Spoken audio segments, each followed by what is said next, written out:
আমি বলবো একাধিক বিজেপির নেতা ওই বৈঠকে ছিলেন, তারা এসে ক্যামেরাতে পরিষ্কার করে বলেছেন অমিত শাহ কি বলেছেন। আরে আবার সে গুলিয়ে দিচ্ছেন নেতা ওই বৈঠকে খালি সাংসদ আর বিধায়করা ছিল, যে বৈঠকে নিয়ে আলোচনা হচ্ছে। আপনার তথ্যগত ভুল। আপনি বলছেন সায়েন্স সিটির বৈঠকে কথা জেনে নিন না, কি জানো নাম, বিশ্বনাথ বাবুর বৈঠকে জেনে নিন। হ্যাঁ বৈঠক জেনে নিন, ওইটার মধ্যে তফাৎ আছে যেটা নিয়ে আলোচনা একেবারে আরো বেশি সক্রিয় হওয়ার কথা কর্মীদের বলেছেন। বেশ, ভুল তথ্য দেবেন না। আচ্ছা তারপরে বলতে দাও। আমি প্রশ্নটা হচ্ছে যে তোমার কোশ্চেনের সাথে একেবারে অমিত শাহর বক্তব্যের মিল আছে। অমিত শাহ আজকে মানে ভোটের 2 মাস আগে তার এমএলএদেরকে বলছে যে এখন লেগে থাকতে হবে, পারফরমেন্সের উপর ভিত্তি করে আপনাদেরকে টিকিট পেতে হবে। প্রশ্নটা হচ্ছে যে যদি বিজেপি সত্যি সারা বছর লেগে থাকতো গ্রাসরুট লেভেলে, তাহলে কয়েক বছর ধরে শুধু চিৎকার করে যাচ্ছি যে বিজেপি কোথায়, রাস্তায় কোথায়, রাস্তায় কোথায়, রাস্তায় কোথায়, জনস্বার্থে রাস্তায় বিজেপি কেন নেই? তৃণমূল কংগ্রেসের এত অন্যায়, এত অত্যাচার, এত অবিচারের পরেও রাস্তায় যে বিজেপি ছিল না, তার কারণ তাদের নির্বাচিত এমএলএরা। আপনি দেখতে পারেন, আপনি বলছেন তো তৃণমূলের চশমা খুলে দেখতেও পারবেন। শঙ্করকে বলছি না, এমএলএরাই কিন্তু রাস্তায় বিজেপি ছিল না। এবং আজকে নতুন করে বিজেপি আপনি যদি না দেখেন তাহলে বিজেপি সেটা দায় নয়। আরে আপনি তৃণমূলের চশমা পড়লে তো আমার কিছু দায় নয়। সেটা ভারতীয় জনতা পার্টি রাস্তাতেই আছে, মানুষের পাশে আছে, তৃণমূলের মতো চুরি করেনি। আপনি আপনার দায় আমি তো দেব না। আপনি দেখতে পারেন নামাতে হচ্ছে পার্টিকে, নির্বাচনের আগে অমিত শাহকে পার্টিকে নামাতে হচ্ছে বলে ভোকাল টনিক দিয়ে। সারা বছর যদি রাস্তায় এমএলএরা থাকতো তাহলে অমিত শাহকে এই নিদান দিতে হতো না, এ কথা বলতে হতো না।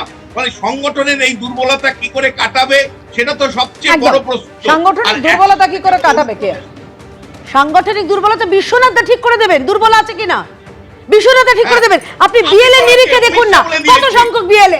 আরে আপনি বাইরে আছেন বিশ্বনাথ না, মেজাজ বেড়ে। আরে আমি আপনাকে কথাই বলতে দেব না পুরো আগামী 1.5 ঘন্টা। শুনে নিন। আপনি যদি মেজাজ বেড়ে আমার সঙ্গে এগুলো করবেন না, আপনার শুরু একদম ঠিক পথে এগোনো যাবে না এরকম ভাবে করলে। এইভাবে কথা বললে তুমি তোমার যুক্তি রাখতে পারবে না, বিশ্বনাথদার ব্যাখ্যাও আমরা শুনতে পাবো না। আমরা একবার দেখে নি না, আমি দুজনকে আমি কেয়াকে বিরত করলাম। দেখুন রাজ্য বিজেপিতে দিলীপ ঘোষের কার্যত প্রত্যাবর্তন দেখতে পেলাম আজকে আমরা। কেন কথা বলছি? কারণ 8 মাস যে দূরত্ব আমরা দেখেছি দলের থেকে দিলীপ ঘোষের, সেই দূরত্ব কোথাও কি ঘুচে গেল? কেননা এই যে রাজ্য বিজেপির অন্য 3 প্রধান মুখ, তার সেই মুখেদের সঙ্গে একদম একসঙ্গে বৈঠকে বসিয়ে অমিত শাহ বৈঠক করলেন। শুধু অমিত শাহের বৈঠকে শুভেন্দু অধিকারী, শ্রমিক ভট্টাচার্য, যে কথা বলছিলাম, সুকান্ত মজুমদারই ছিলেন না, দিলীপ ঘোষও ছিলেন। যার পর থেকেই রাজনৈতিক জল্পনা শুরু হয়েছে যে দিলীপ ঘোষের উপর আস্থা রেখেই কি যদি পরিবর্তন আনতে চায় বিজেপি, যে টার্গেট ঠিক করে দিচ্ছেন কেন্দ্রীয় স্বরাষ্ট্রমন্ত্রী, সেটা কি দিলীপ ঘোষের উপর ভরসা করে? দেখে নিন বন্ধুরা। দিলীপ দা বহুদিন পর দলের সাংগঠনিক 8 মাস পর বঙ্গ বিজেপিতে দিলীপ ঘোষের কামব্যাক।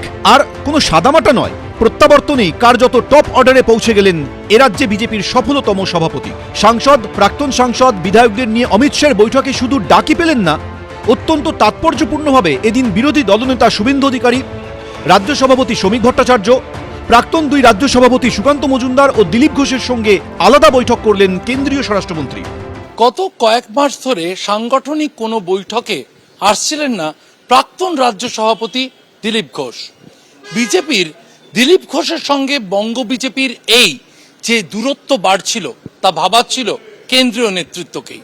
অমিত শাহ সাংসদ বিধায়কদের বৈঠকে সেখানে দিলীপ ঘোষকে পেয়ে তাকে ডেকে নিলেন শুভেন্দু অধিকারী, শ্রমিক ভট্টাচার্য, সুকান্ত মজুমদারদের সঙ্গেই মধ্যাহ্ন ভোজে বার্তা দিলেন সাংগঠনিক কাজে সক্রিয়তা বাড়ানোর।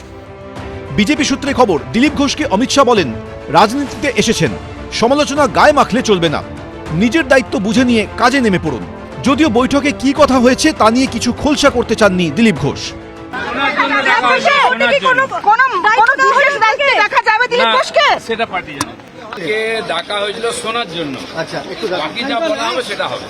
গত এপ্রিল মাসে স্ত্রীকে নিয়ে দীঘায় জগন্নাথ মন্দিরের উদ্বোধনে গিয়েছিলেন দিলীপ ঘোষ।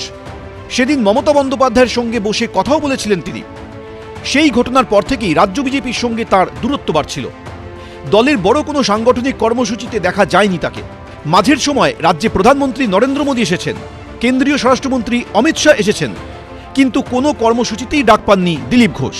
এমনকি গত 25শে ডিসেম্বর ন্যাশনাল লাইব্রেরিতে অটল বিহারী বাজপেয়ীর জন্মদিনে বিজেপির আদি নেতাদের নিয়ে সম্মেলনেও দেখা যায়নি দিলীপ ঘোষকে। উল্টে সেদিন তিনি ছিলেন হুগলির সিঙ্গুরে বিজেপির পার্টি অফিস উদ্বোধনের অনুষ্ঠানে। অথচ পশ্চিমবঙ্গে বিজেপির সফলতম রাজ্য সভাপতি হলেন দিলীপ ঘোষ। তার সভাপতিত্বেই 2019-এর লোকসভা নির্বাচনে রাজ্যে 18টি আসন জেতে বিজেপি। 2 বছর পর 2021-এর বিধানসভা নির্বাচনে বিজেপির আসন 3 থেকে বেড়ে 77 হওয়ার সময়ও বিজেপির রাজ্য সভাপতি পদে ছিলেন দিলীপ ঘোষই। দলের নিচুতলায় এখনও দিলীপ ঘোষের প্রভাব রয়েছে। সেই দিলীপ ঘোষকে সভাপতির পদ থেকে সরিয়ে দেবার পর পশ্চিমবঙ্গে নজরকাড়া কোনো সাফল্যের মুখ দেখেনি বিজেপি। এই অবস্থায় রাজ্য বিজেপির নেতৃত্বের অলিন্দে ক্রমশ নিষ্ক্রিয় হয়ে যাওয়া দিলীপ ঘোষই এদিন সকালে অমিত শাহের বৈঠকে যোগ দিতে আসেন সল্টলেকের হোটেলে। পরে বৈঠকের আগেই তাঁকে সুকান্ত মজুমদার, শ্রমিক ভট্টাচার্য ও শুভেন্দু অধিকারীকে ডেকে নিয়ে আলাদা করে বৈঠক করেন কেন্দ্রীয় স্বরাষ্ট্রমন্ত্রী। রাজ্য বিজেপির সফলতম সভাপতি, দক্ষ সংগঠক, টাকাবুকো নেতা, নিচুতলার কর্মীদের কাছে দাবাং ইমেজ, সেই দিলীপ ঘোষই এতদিন কার্যত ব্রাত্য ছিলেন। এখন বিধানসভা ভোটের আগে তাকে সামনে এনে কি বার্তা দিতে চাইলেন অমিত শাহ? রাজ্য বিজেপিতে আদি কোর সংগঠনের একটা গুরুত্ব আছে, সেটা দিল্লি বুঝিয়ে দিল। দ্বিতীয়ত আরএসএস ঘনিষ্ঠ যারা, তাদের এখানে মানে নির্বাচনের ক্ষেত্রে যে গুরুত্ব বাড়ছে, সেটাও দিলীপ ঘোষের কে নিয়ে এসে সেটার গুরুত্ব বোঝানো হলো। আর তৃতীয়ত এই শুভেন্দু নির্ভরতা কমিয়ে, একক নির্ভরতা কমিয়ে মাল্টি সেন্টার একটা লিডারশিপ তৈরির একটা প্রচেষ্টা দিল্লি করলো, এবং তার ফলে বোঝালো যে দিল্লি এখনো দিলীপ ঘোষকে একটা ফ্যাক্টর হিসেবেই দেখে।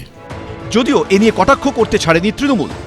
বাংলাতে একটা প্রবাদ আছে, মরণকালে হরিনাম, আপনারা শুনেছেন। বিজেপির মরণকালে এখন দিলীপ নাম, আমি এইভাবেই দেখছি।